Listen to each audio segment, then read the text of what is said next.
So there's menus here.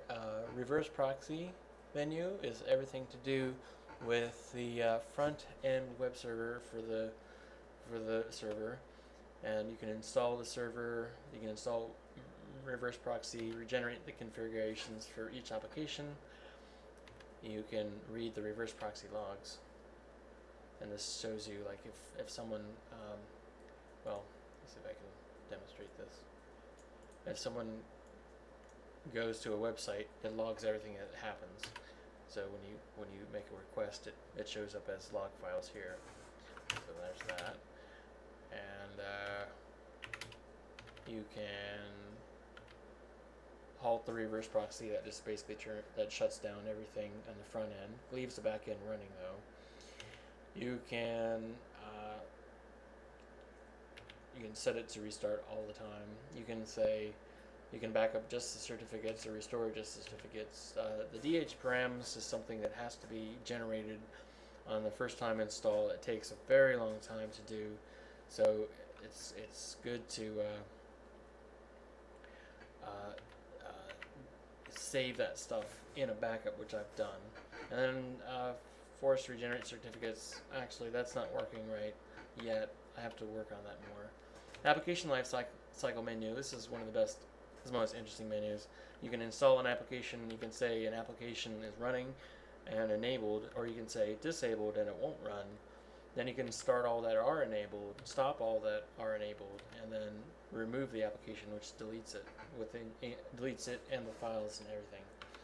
So we'll go back and backup or restore menu. There's some menu items here, like backup application actually makes a tar file. Restore application restores a file from a tar. Backup everything. That doesn't work. Chrono backup is a new way of backing up that only backs up files that change, so it's very fast. Chrono restore application will restore just one application from a backup group, which includes all applications.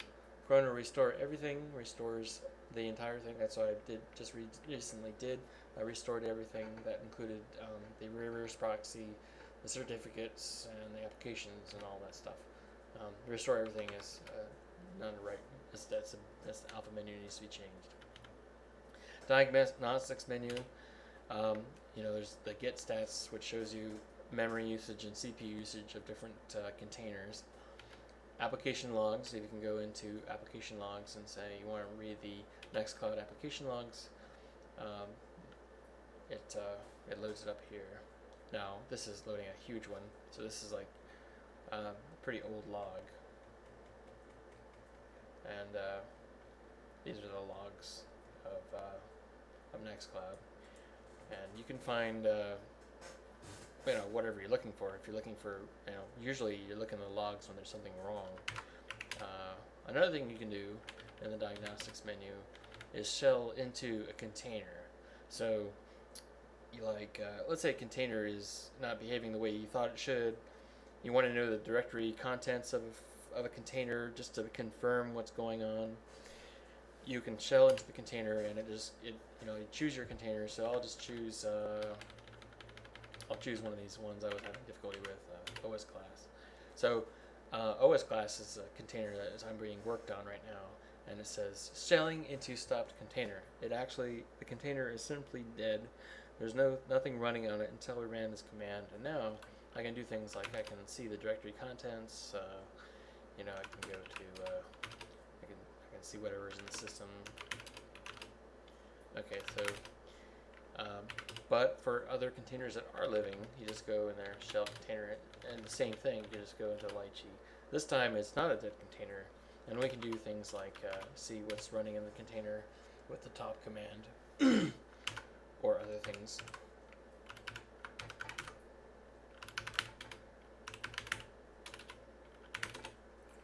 And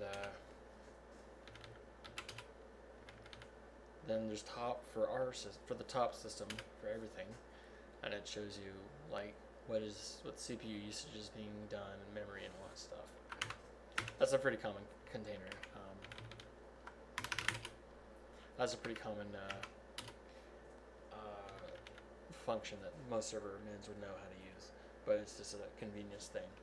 Diagnosis menu. Okay, disk space analysis. This is something I discovered on Stack Overflow. This is really cool. It's called CDU something or other, NCDU, right? And it's like file. It's like a tree size, I think, for PC, but in console form. So it says that the majority of all my data is in the home directory. That makes sense because all the data should be stored in the MPC user directory. And in here, under deployed apps, is where everything is being stored. Reverse proxy only has a tiny amount of information. That includes certificates and DH params and configurations. Most of everything is being stored in Nextcloud and UPHP-tube. Like if I go into UPHP-tube, the streamer has a whole bunch of files, and then these are the sizes of the files. And then you can, like, you're in a top area. You want to go back, just go to the top, and go into Nextcloud, and you can see that the Scott user, which is me, has the most data, and other people have much smaller amounts. All right, so there's that. That's nice. I think that's a pretty cool feature. Visit application. Okay, that doesn't work yet, but I was going to have a new program called Browse visit an application in the console, but that never worked out. Restart Docker service. Showed that already. That just tells Docker to restart. It's kind of like a system-wide restart. Restarts everything but the computer itself in the Docker world. And then restart server does exactly what you would think it would do. Secrets menu. You can display secrets or you can generate passwords. You display secrets for the admin passwords or MySQL passwords or whatever that are that are being used. I won't demonstrate that because I don't want to clean that up. So generate password. Just like here's a password. It doesn't actually log to the console, so you can copy it and put it somewhere. It's a huge password that's a little bit easier to write than other passwords using the pwgen command. And then finally the MyPetCloud menu.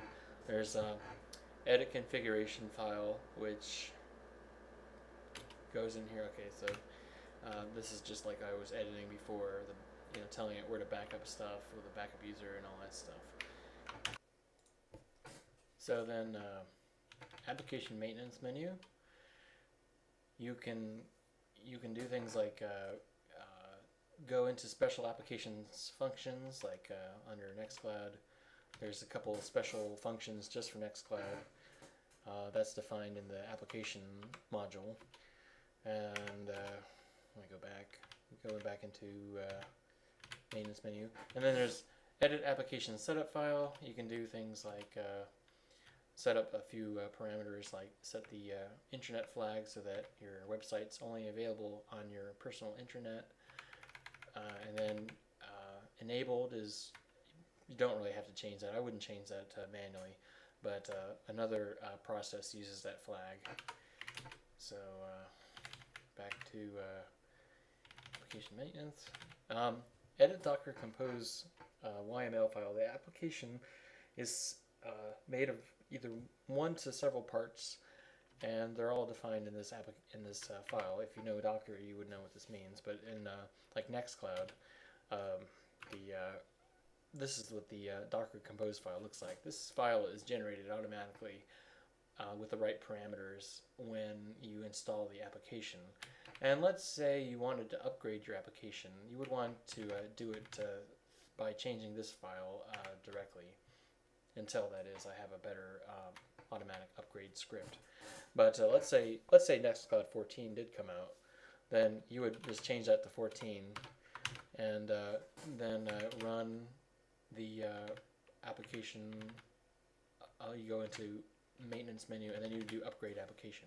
So you would just say upgrade application Nextcloud, and it will stop Nextcloud, find a newer version. I'm not actually upgrading anything, but it'll look into your your source code and see if it either needs to be recompiled or if the Docker Compose file needs to reference a new image. So that is that part. And that's it for that menu. Okay, and then finally, one last thing is the prune unused Docker material. And what this does is it takes stuff that is like dangling crap and erase it without affecting the rest of the system. It usually saves some space. I don't think there's anything to prune now. Let's see what happens.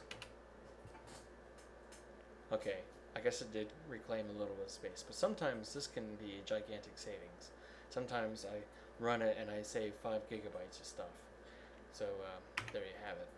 That is pretty much it for the demonstration of the restoration process for MyPetCloud.